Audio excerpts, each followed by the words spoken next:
Hi, everybody. Welcome to today's edition of the Gamut Network. I have a man on the show today, Greg Smith here, who is about to share with us an absolutely unbelievable story. I think we're all going to come out of this extremely educated on his journey, on his successes, and where he is going in this lifetime. And I personally cannot wait to hear it. So Greg, welcome to the show. Thank you so much for joining us. Hi, Mindy. Thanks for having me. I'm really looking forward to it. Good. Let's just first start with your personal journey. I would love to start from the beginning, and if you could really educate us on your disability, how it affects you, and we'll go from there. Okay. I have a disability called osteogenesis imperfecta, which is brittle bones. And maybe about 1 in 20 million people have it. And there are different forms of OI. And it's genetic. So I was born with OI, but it didn't manifest itself until around the age of 2. Oh, 2. Okay. Broke a leg, and then the doctors told my parents that I had OI. So after that, it was just a continuous litany of fractures and casts. My bones were just too soft. They couldn't really do anything as far as adding more calcium or anything. So it was just, I broke in every possible way you could think of, just by sneezing, coughing, turning over in my sleep. My bones were that fragile. Wow. So Greg, I have a question, because this is really interesting and all new to me. Would let's give the example when you sneeze and you broke. Would you immediately know that something was broken? And is it the same level of pain that an able-bodied person has when they break a bone? I don't know about the pain, but yes, I would know immediately. I would just hear a snap. I actually would hear it snap and feel it. And it was just, yeah, I would know right away. There were times, when I would, wake up in the middle of the night knowing that I snapped a bone because I turned over. Or I would wake up in the morning knowing that I broke a leg or an arm. So, yeah, it was just, I don't know about the pain. I never really got used to all the pain and all the fractures, but I think in time you kind of get, I wouldn't say immune to it, but you kind of get, okay, it's another fracture, I'll deal with it, that sort of thing, That's so interesting. And so explain to us about going to school or everyday activities. How do you manage through daily life? When I went to grade school, I went to a special school for kids with disabilities, which was kind of cool because back in the early 50s or middle to late 50s and early 60s, every place, including schools, were inaccessible. So I almost needed to go to a school that was full of ramps and cool things like that. And so that was a big difference. So you're non-ambulatory. You're in a wheelchair?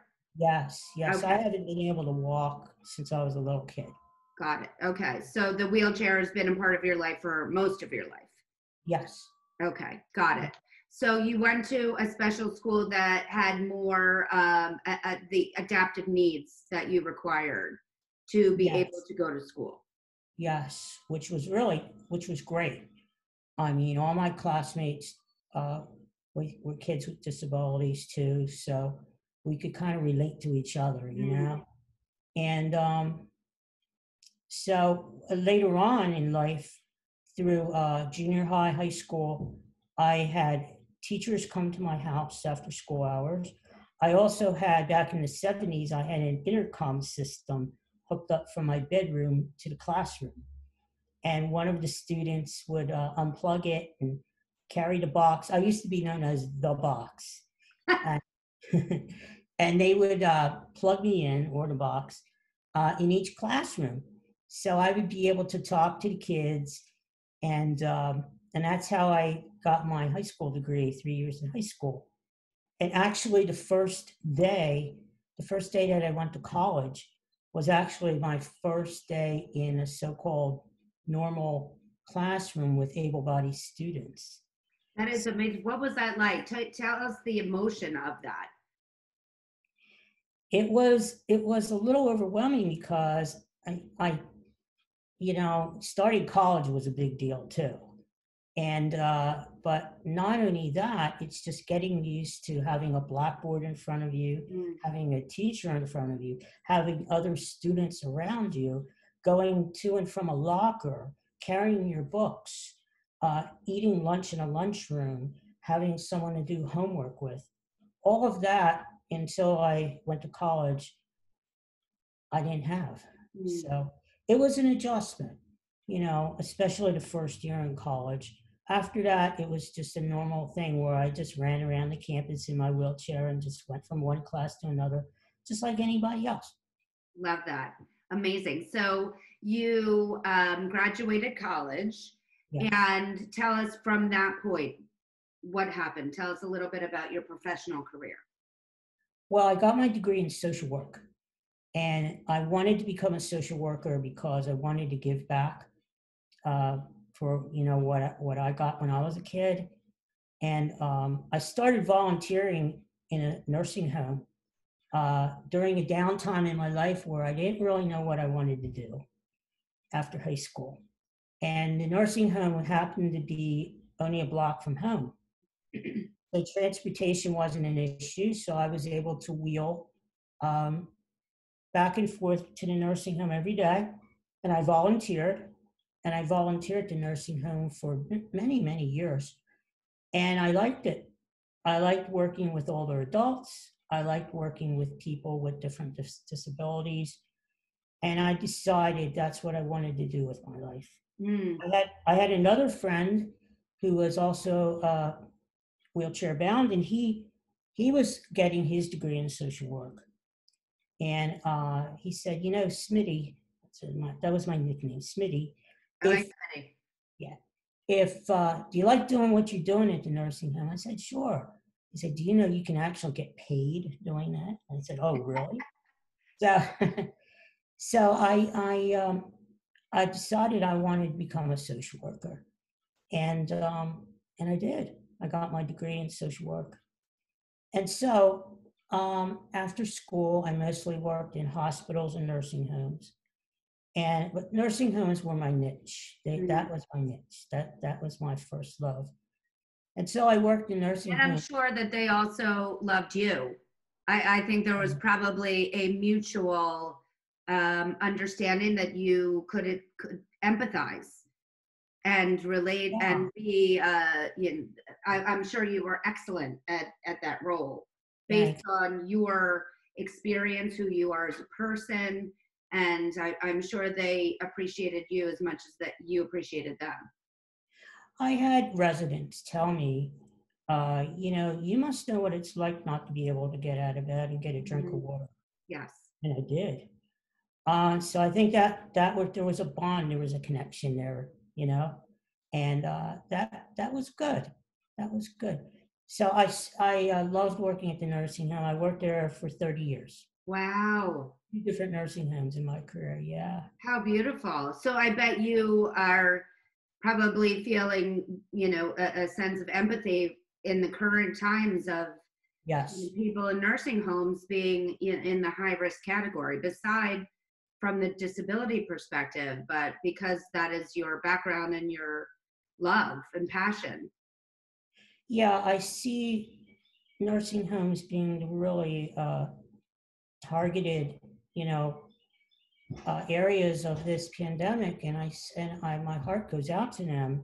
Not only the residents who not only must deal with the physical suffering, but the emotional suffering too of being isolated from their families, of their families not being able to visit, of just the fear of being in a nursing home and thinking, am I going to get it next? Or, you know, it's scary. So I can empathize with them, and families too. Mm. So many families who can't visit, who are worried about their loved ones, and staff who are so brave to be working with uh, residents, and but yet are there every day on the front lines.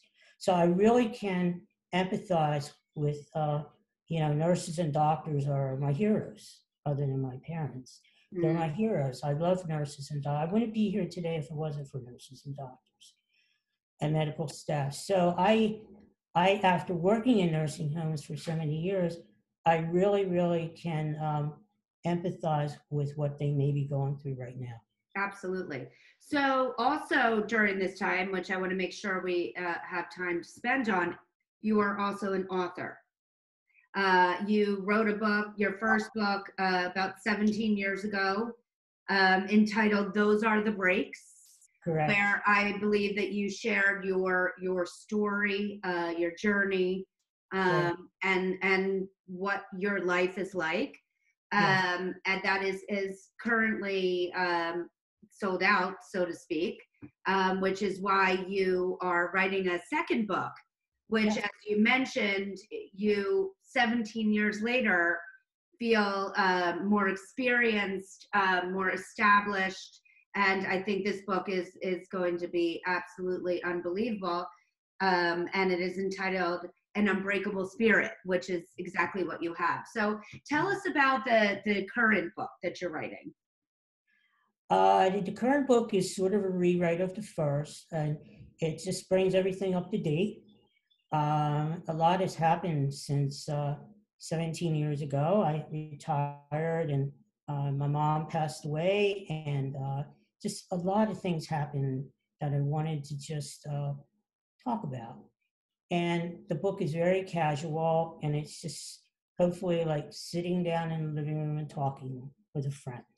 I love that. And it is a lot about my experiences when I was a child and my fractures, and but a lot of it is about my work as a social worker too, and just it just highlights a lot of special people in my life, both Mm. in the past and now. People who were angels in my life, who not only helped me, but people who I just admired so much, and I just felt this need that I really needed to share them with the world. I love that. Could you maybe share a little story or a snippet from the book so people get a sense of what they would be in for when it is published and can be purchased? Maybe one of your favorite stories that you shared. Well, there's so many. I can tell you briefly. The first resident who, when I was a volunteer, who I worked with, um, his name was John, and he was an older man, probably in his 80s or 90s. He was very lonely, never got any visitors. Mm. Um, and the first day, I just went up to him and started talking to him and introduced myself. We hit it off. We got to be friends, and we started playing cards together. We played Pinochle every day. And that was just that made his day. He just, when I wasn't around, when I wasn't able to get there, he would ask for me. He would ask the nurses, where's my buddy? That sort of thing. And he used to show me a lot of old pictures of himself and his family. And that was very interesting to see pictures back in the 30s and 40s, the old cars and clothes. And it was cool. It really gave him another purpose in life. And For such a small thing, right? Playing cards. He yes, wanted connection. He wanted a relationship. As humans, which is probably why this is one of the challenging times in our history, is because of the lack of connection. Yes, we have Zoom, thankfully, but it's not the same as being in person and right. being able to hug and shake and all of those things. And you gave him that, and it was so simple and that look what that meant to him. Look what that provided him. It was everything, I think, because before we met, all he had was really, he would smoke a cigar a couple times a day at the nurse's station. And he really didn't have anything else. I mean, like I said, he had no visitors.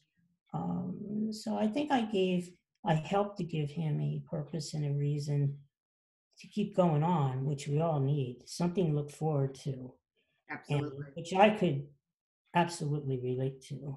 That's what kept me going when I was a kid, when I was breaking leg after leg and bone after bone, one after another. Having something to look forward to, having my parents just never, they were very supportive. They wouldn't let me become lonely or Mm. depressed, you know? And so I had empathy when I got older and when I wanted to become a social worker to give that back to people who may be lonely or depressed too. And my first person that I worked with was John. So I'll never forget John because he was the first person who I volunteered with. So even 30 years later, I could still see John and I could still hear his voice. It gives me the It's chills. like magic. It is the impact of, I'm sure, what you gave to him and what he gave to you. Obviously 30 years later is still an emotional place for you. There's so many stories like that, Mindy, in the book that I hope to share someday with everyone. And I say, the book has a lot of laughs in it and things that will make you smile, but you have to have a box of Kleenex when you read this book. I'm Yes, I'm warning sure. I need a box of Kleenex right now, just you. thinking about it. It's just it's so beautiful, and I have had the pleasure of reading your previous work. But Greg, one of the things that I get a lot of notes on it when people are watching the show is that they just feel as though they're learning that people with disabilities are just people, which I'm so thrilled about because that's really why I wanted to start the show. Is if you had to share one thing that with the world that they wanted to know about you and people with disabilities in general, what would it be? I would say that we are people too. We have a heart like everyone else. We have a mind like everyone else. We have feelings like everyone else. Don't judge us because we may not be able to walk or may not be able to see or may not be able to hear. Um, Look into our hearts and try to put yourself in our shoes or our seats. So and really think about it and really think about what it may be like. Because I always thought, disability, unfortunately, is a club that anyone can join at any time at a moment's notice. Without a doubt. And actually, everybody will experience it at some point, whether it's just getting old and Yeah, not being able to utilize your fingers or dress yourself or yeah, anything like that. So yeah. inevitably, we're all on borrowed time of able bodies. So why, the notion of us not thinking that people with disabilities deserve value and respect and inclusion is so short-sighted. Agreed, agreed. And everyone has someone to give. So something to give. And that's the way I look at it. And hopefully that message will go out to the universe and people will say, wow, people with disabilities aren't so bad after all. And I think people can learn a lot from this population in terms of how they navigate the world, and many people that I've spoken to during the pandemic are almost giggling that able-bodied people or the world in general is struggling with the stay-at-home order, Yeah, and many of them are like, welcome to my world, this is nothing. And it's, we could be learning a lot during this time, and I firmly believe that the silver lining of this is, I think, empathy and compassion and understanding that there's an enormous population out there, the largest minority we have on our planet, that needs to be included. And I think hopefully this is going to be the silver lining of the pandemic when we go back to a more, or a new normal, I should say. I agree. I mean, there's a reason for everything happening. And I believe that there's a reason for this happening in our lives. And I think you have to look at the silver lining. And it's terrible what's going on, but there's got to be a silver lining somewhere. And I think we just need to trust in God and trust in each other. Absolutely. So, Greg, I like to ask all of my guests one final question that I'm going to guess what one of the answers will be. But it is about the power of a vision board and manifesting what you want to happen in this lifetime or who you would like to meet. Who or what would be on Greg, AKA Smitty's vision board? Wow. I like to meet a lot of people, but who I haven't met so far. You know who I really admire a great deal? I really do. Michael J. Fox. Mm. I love Michael J. Fox. I think he has been so graceful about dealing with Parkinson's the way he has for so many years now. And being very public about it. Yes. And I admire him a great deal. I just think he's very intelligent and very empathetic to others. And he just seems like a great guy, the way he is handling his challenge in life. And I love that. Michael, you have a big fan here. Let's connect you guys. yes, there you go. Yeah.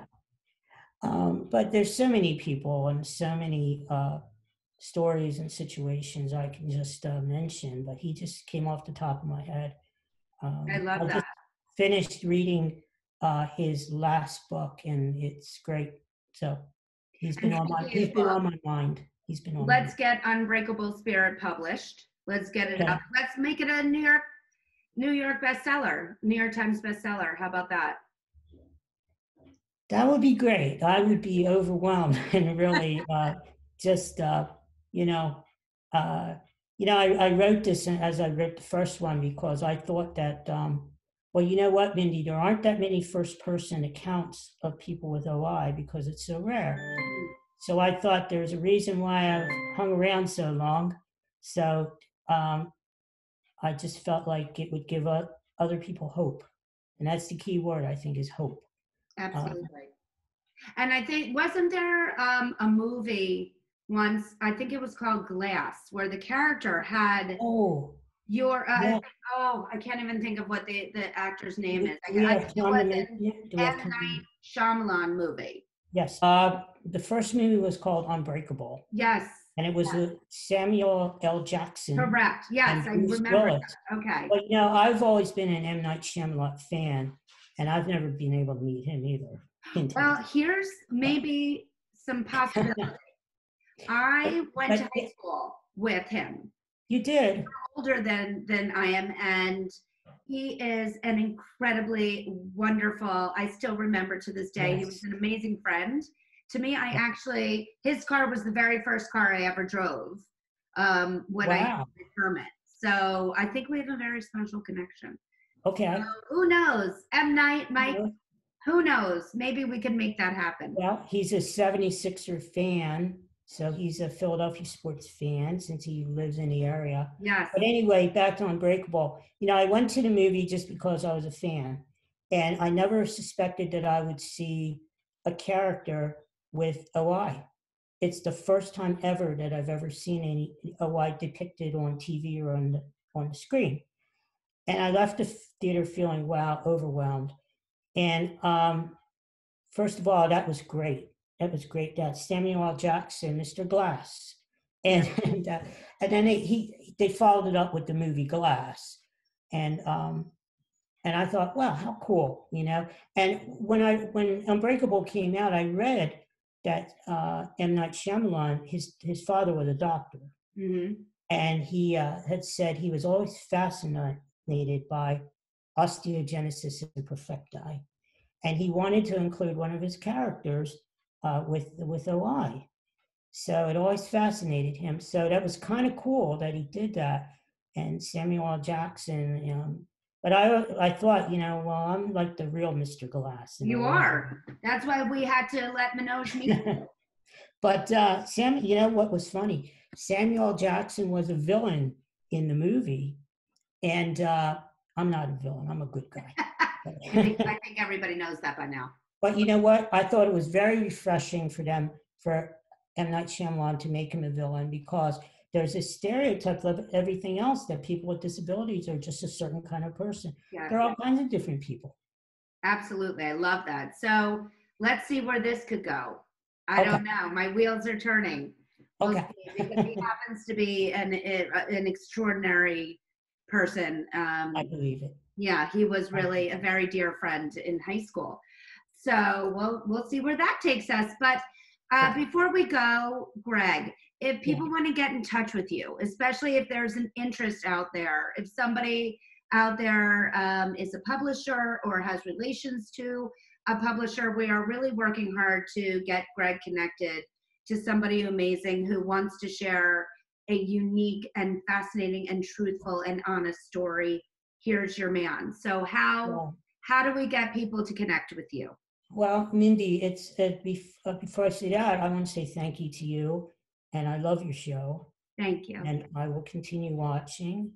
And when I tried to get the book published, I was told that they love the story, they love the concept, but inspirational stories do not sell. I've been told that several times. And I don't know why not, because especially in the world we live in now. Absolutely. So let's disregard that comment and just move forward from that. Yeah. I would love people to email me at GAP Smith, SMITH, GAPSmith1 at Verizon.net. Great. And I'm also on Twitter, and my name on Twitter is Wheelin Greg. Wheelin Greg. Wheelin, and is it WHEELIN? Yes. Greg. GREG. GREG, yes. Wheelin Greg. Okay. Right. Perfect. Let's see where this whole thing takes us, and let's see who we can get you to meet. And I can't wait. And of course, big shout out to my dad, Elliot Mangle. Yes, my friend too.